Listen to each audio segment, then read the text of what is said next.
એક જ્વેલર્સની દુકાન કે જ્યાં ગ્રાહકોને ફાયદો કરાવવા માટે સ્કીમ બહાર પાડવામાં આવી, જ્યાં ગ્રાહકોને પણ સીધો ફાયદો અને જ્વેલર્સ માલિકને પણ ફાયદો, પરંતુ આની વચ્ચે કેશિયર એક કળા કરી જેની જાણ સુધા કોઈને ના થઈ અને ગ્રાહકના કરોડો રૂપિયા ચાઉં કરી ગયો। કેવી છે આ કળા, કોણ છે આ કેશિયર અને કેવી રીતે જાળ પાથરી તેની વાત કરીશું આ રિપોર્ટમાં।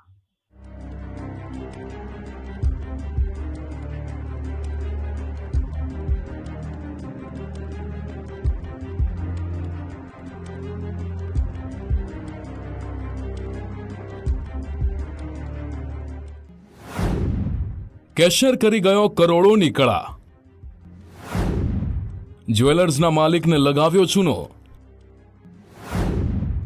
ગ્રાહકોને આકર્ષી ખોટા વાઉચર બનાવી કરી છેતરપિંડી। છેતરપિંડી કરનાર આરોપી પોલીસના સકંજામાં। રાજકોટ શહેર મોજ મસ્તી અને રંગોનું શહેર, પરંતુ આ જ શહેરમાં એક છેતરપિંડીનો એવો કિસ્સો સામે આવ્યો છે તે જાણીને સૌ કોઈ ચોંકી ઉઠ્યું છે। રાજકોટ શહેરના મોવડી ચોકડી પાસે આવેલા અર્જુન જ્વેલર્સમાં તમારી સ્ક્રીન પર દેખાતો શખ્સ હેડ કેશિયર તરીકે કામ કરતો હતો। આરોપીનું નામ હિતેશ પરમાર છે। દેખાવે તમને ભોળો લાગતો હશે, પરંતુ તેના શાતીર દિમાગે રચી છે 1.99 કરોડ રૂપિયાની ઉચાપતની જાળ। રોકડ રૂપિયા અને સોના સહિતની ઉચાપત કરી છે। હાલ તો હિતેશ પરમાર પોલીસ પકડમાં આવી ગયો છે। રાજકોટ તાલુકા પોલીસની વિસ્તારમાં નાનામા રોડ તેમજ મવડી ખાતે અર્જુન જ્વેલર્સ શોરૂમ આવેલ છે, જે સોના ચાંદીના દાગીનાના શોરૂમ છે। તેમાં 2022થી કેશિયર તરીકે હિતેશભાઈ શૈલેષભાઈ પરમાર નાઓ નોકરી કરતા। તેઓએ ગ્રાહકોને અલગ અલગ સ્કીમની લાલચ આપી પોતાની વાકચાતુર્યથી ગ્રાહકોને આકર્ષી અને અલગ અલગ સ્કીમોની બતાવી અને ગ્રાહકો પાસેથી પૈસા ઉઘરાવી ખોટા વાઉચરો બનાવી અને ઉચાપત કરેલ છે।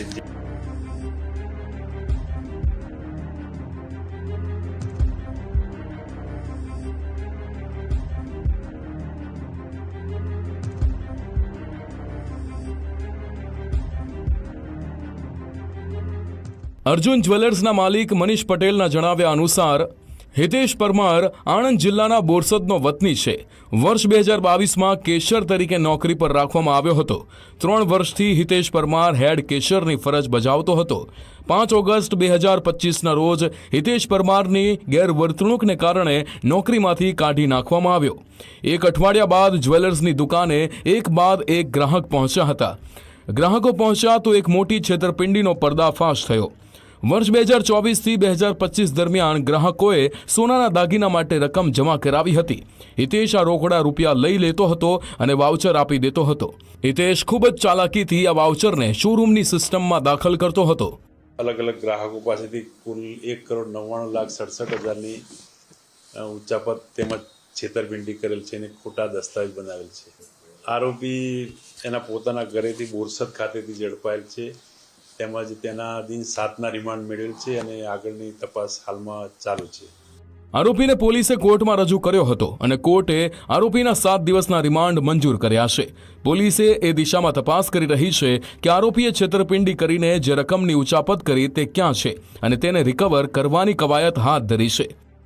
ગઈકાલ સુધી તમારે કોઈ મુદ્દામાલ રિકવર કરવાનો હતો, તેમ છતાં આજે દિન 7ના રિમાન્ડ છે। ગઈકાલે સાંજે રિમાન્ડ મળેલા, તેની વધુ પૂછપરછ કરી તેના બેંક એકાઉન્ટ તેમજ તેને કોઈ લોકર હોય કે એના ઘરની જડતી વગેરે કરી અને તપાસ હાથ ધરવામાં મુદ્દામાલ રિકવર કરવા પોલીસ પૂરતો પ્રયત્ન કરશે।